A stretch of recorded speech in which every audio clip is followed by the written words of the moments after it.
what would some of those foundation skills be that run the whole gauntlet of who you're dealing with? Well, understanding the audience, who you're communicating with.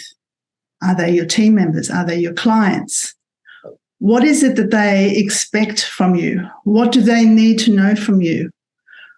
What level of understanding do they have of the topic that you're covering with them? Whether you're speaking to them or whether you're writing to them. If you're writing, are you writing in such a way that will make them understand what your message is? Quite often people get so caught up in their jargon of their industry. And I work with so many different industries that, an acronym in one area can mean something totally different in another. And I remember one time I was running a workshop and someone was saying something about, this is the area that I'm working in, blah, blah, blah, and all the acronyms that came flying at me. And I just went, and everyone else in the room understood because they were all in the same industry, all in the same business area. And I just went, well, if you're writing to someone outside of your organisation, would they understand what you've just said? No.